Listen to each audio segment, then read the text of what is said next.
Hi welcome back to Ranju's cafe. ഇന്ന് നമ്മൾ ഉണ്ടാക്കാൻ പോകുന്നത് ഒരു സിമ്പിൾ നാടൻ മോര് കറിയാണ്. അത് നല്ല എരിവുള്ള ചിക്കൻ കറീൻ്റെ കൂടെയും നല്ല ഉപ്പേരീൻ്റെ കൂടെയും കഴിക്കാൻ പറ്റുന്ന ഒരു വേഗം ഉണ്ടാക്കാൻ പറ്റുന്ന ഒരു സിമ്പിൾ മോര് കറിയാണ്. അത് തേങ്ങ അരയ്ക്കൊന്നും വേണ്ട, കുറച്ച് ഇൻഗ്രീഡിയൻസ് വേണ്ടുള്ളൂ. അപ്പോൾ ഞാൻ ഇവിടെ ഒരു ബൗൾ തൈര് എടുത്തിട്ടുണ്ട്, പിന്നെ കുറച്ച് കറിവേപ്പില, ഒരു 3 കൊളുന്ത്, പിന്നെ വെളുത്തുള്ളി ഒരു 10 എണ്ണം, പിന്നെ ജിഞ്ചർ ഒരു 1/4 പീസ്. അപ്പോൾ ഒരു പാത്രം ചൂടാക്കുക, അതിലേക്ക് എണ്ണ ഒഴിക്കുക. എണ്ണ ഒരു 1.5 ടേബിൾ സ്പൂൺ വേണ്ടി വരും.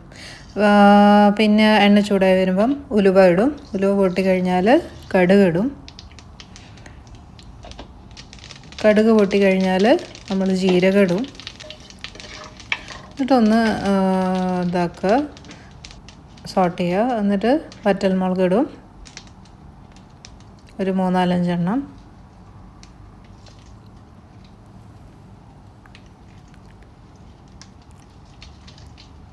എന്നിട്ട് വീണ്ടും മൂപ്പിക്കുക.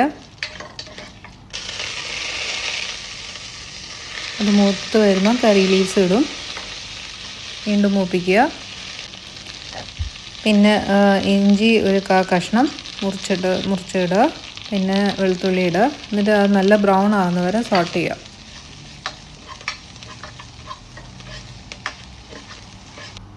അത് ബ്രൗൺ ആയി കഴിഞ്ഞാൽ നല്ല ലോ ഫ്ലെയിമിൽ വെച്ചിട്ട് മഞ്ഞൾപ്പൊടി ഇടുക, ഒരു 1/4 ടീസ്പൂൺ. എന്നിട്ട് വീണ്ടും മൂപ്പിക്കുക. ഏറ്റവും ലോ ഫ്ലെയിമിൽ വെച്ചിട്ട് കേട് ഒഴിക്കുക, തൈര് ഒഴിക്കുക.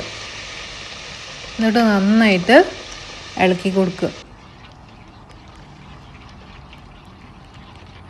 ഏറ്റവും ലോ ഫ്ലെയിമിൽ വേണം. ഹൈ ഫ്ലെയിമിൽ വെച്ചാൽ തൈര് പിരിഞ്ഞു പോകും. ഹൈ ഫ്ലെയിമിൽ വയ്ക്കാൻ പാടില്ല. എന്നിട്ട് എത്ര ലൂസാണോ വേണ്ടത് നിങ്ങൾക്ക് അത്രയും വെള്ളം ഒഴിക്കാം.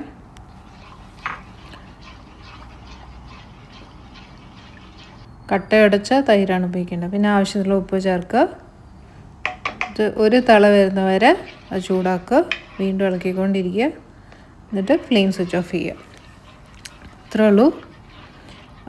വേഗം 10 മിനിറ്റ് കൊണ്ട് ഉണ്ടാക്കാൻ പറ്റുന്ന ഒരു കറിയാണ്. നല്ല എരിവുള്ള സൈഡ് ഡിഷിൻ്റെ കൂടെ കഴിക്കാൻ പറ്റിയ മോര് കറിയാണ്. അതെല്ലാവരും ട്രൈ ചെയ്ത് നോക്കുക. Please like, share, comment and subscribe. Thank you for watching.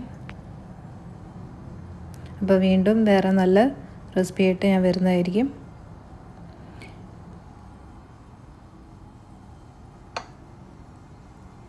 Thank you so much.